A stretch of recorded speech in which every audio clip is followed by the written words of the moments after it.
Hey everybody, welcome back to another video, and today we're going to be trying out something a little bit different. Many of you probably don't know. I would be surprised if any of you did know. I am a moderator on the Learn CSGO subreddit. It has like 20,000 readers. It's nothing big, but people post lots of questions and you know, just normal stuff that newer players will post all the time, and I wanted to go through and let's see, I got about 10 tabs open, 2, 4, 6, 8, 10, exactly 10, love that, of just different questions, and I wanted to quickly go through them, answer them, thought I'd make a little video out of it, just so if anybody has similar questions, maybe you can get it answered. So let's start off. This is the homepage to the Learn CSGO subreddit, and as you can see, you are a moderator. Oh wait, you can't see that? Haha, now you can. You are a moderator. So let's go through. Counter strafing and spraying. I know how to do these two, but I'm still unclear on how to execute them. I counter strafe way too hard, as in mashing my keys, and I grip my mouse way too hard when spraying. Question: should I lightly grip my mouse on controlling the spray? Blah blah blah blah blah blah blah blah. Kind of sounds like this person is not super comfortable with using mouse and keyboard, or just maybe in Counter-Strike in general. Maybe he's more experienced on like consoles. He's used to controllers, you know.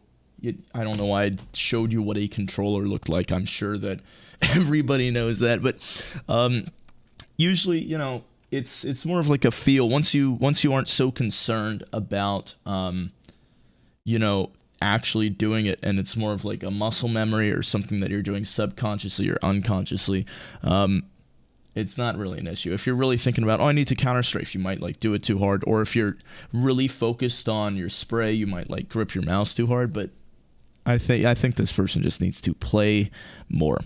My aim and recoil are horrific. Frowny, frowny. All right. As the title suggests, I have a terrible aim and recoil. Sometimes I spray the whole round and only one bullet would hit. Ooh, that's not good. Do you guys have any routine suggestions or experience to improve? Thanks in advance. Let's see if he has said. All right. So his sensitivity, that's a little high. That's probably like double what normal people play at. Not normal people. I don't mean to call this guy out for being abnormal, but what professional players play at. I play at 800 DPI as well, but I play at 0.84, I believe, or 0.78, one of the two. And so it's over double. Let's see if he says how many hours he has. He does not. So if you're using your whole clip and you are only hitting one bullet, obviously you're doing something wrong, and it's not just one thing that you're doing wrong. The first 5 bullets of the AK are pretty much solid, and all you have to do is pull down just a smidge and you'll be fine. So just from that means that as soon as he starts to spray, he is not even on the target or near the target. He most likely does not know spray control, as he's not able to then. It's okay to maybe like you over flick or under flick and you have to dedicate to a spray because you don't have time to re-flick or adjust your aim.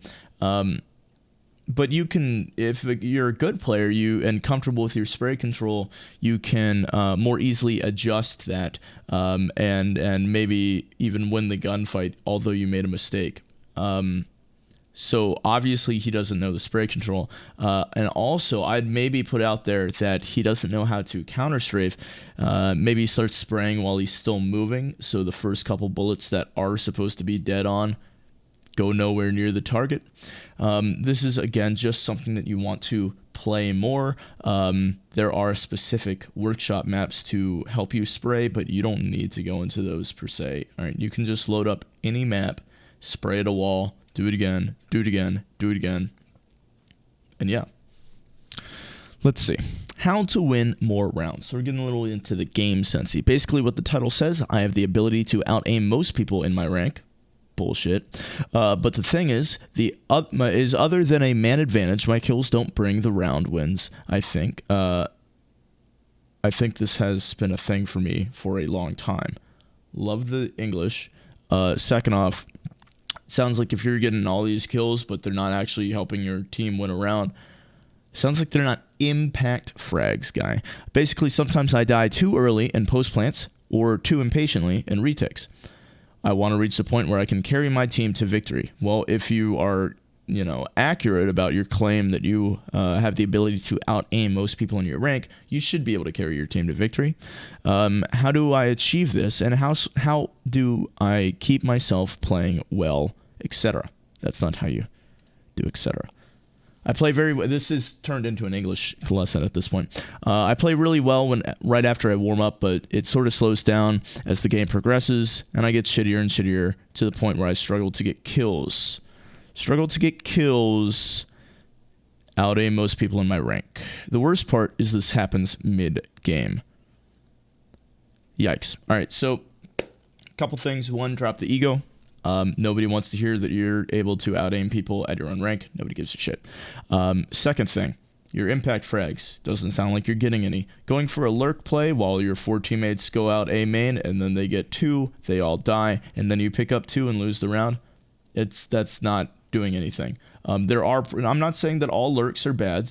There are proper ways to lurk. So your team comes out, gets 2, they're starting to get traded. You sprint up connector from Underpass and you just throw your life on the line to maybe draw some of the attention away from your teammates that are alive. Maybe you get somebody, maybe they trade you out. Who knows? But that's better than just slowly waiting. CT side as well. Retakes, it's very easy to get exit frag CT side, boost up that ADR, boost up that KD, while not really doing anything to win the round. One thing that I would suggest is maybe you start going out first. I know that isn't really part of his question, but maybe you start going out first. Just try to mix up your playstyle, because I feel like this person is in a rut. They do the same exact thing every single match. The whole part about them getting shittier and shittier to the point where they struggle to get kills is because they get really easy dumb kills at the first part of the game, and then they start to continue to rely on those, or maybe they get a couple lucky engagements, and they rely on winning those every single time, and they continue to go for those, and then they die because it's not consistent, it's not reliable even, to try to get those lucky kills or the entries. It's not reliable. Dying too early in post plants or too impatient in retakes. You kind of answered your own question there. You're just impatient. The end.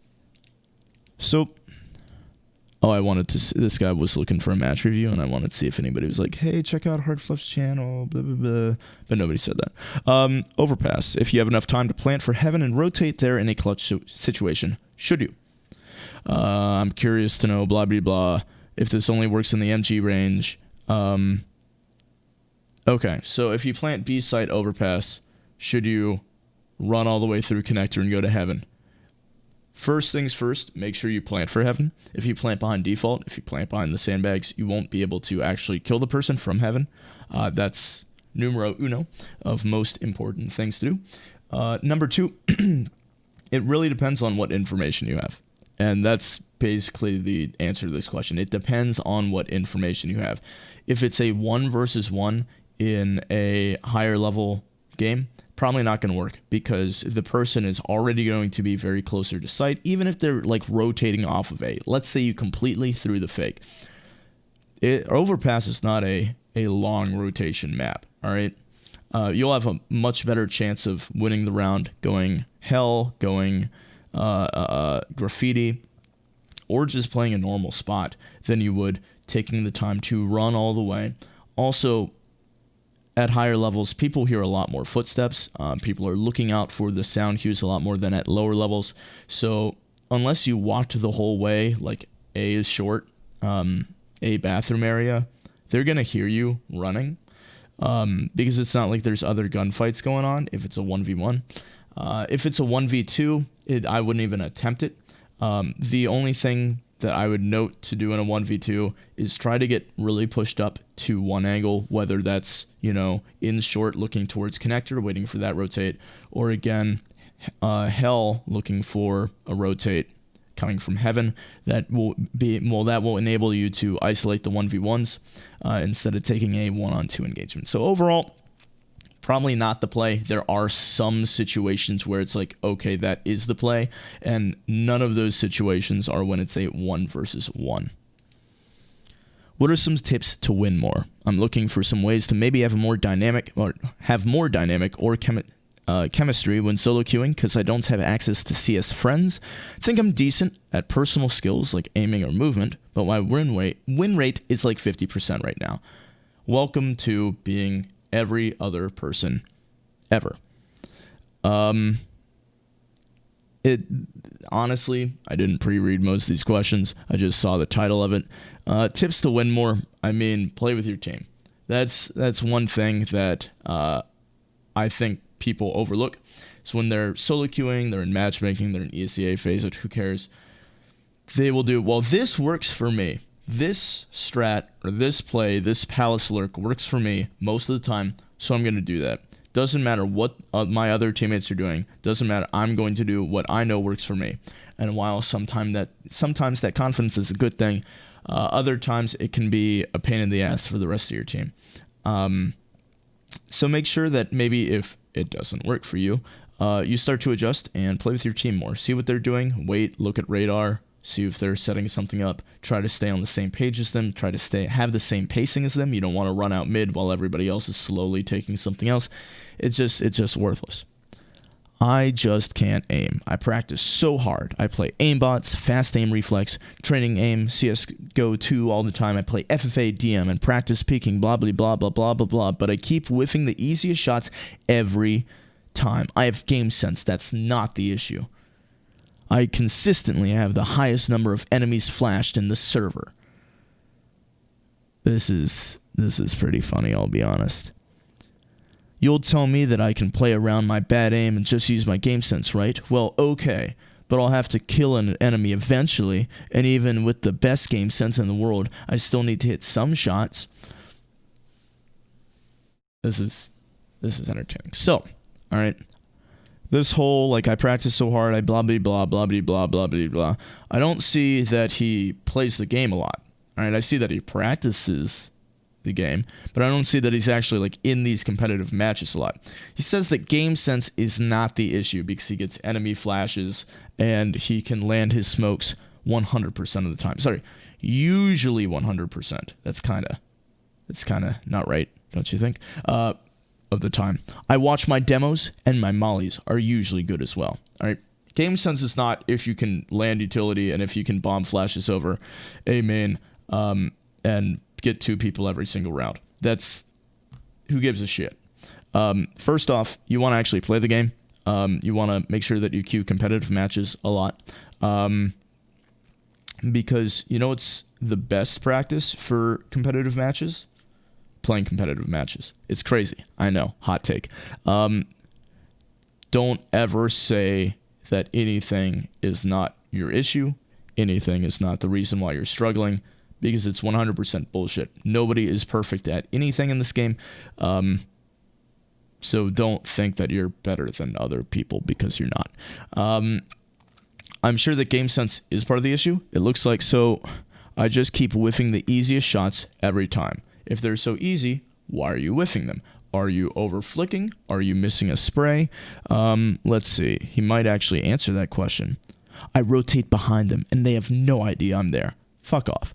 I fail to shoot at their backs and they kill them. I'm outperformed by goddamn MG1s that aim at floors and don't buy utility.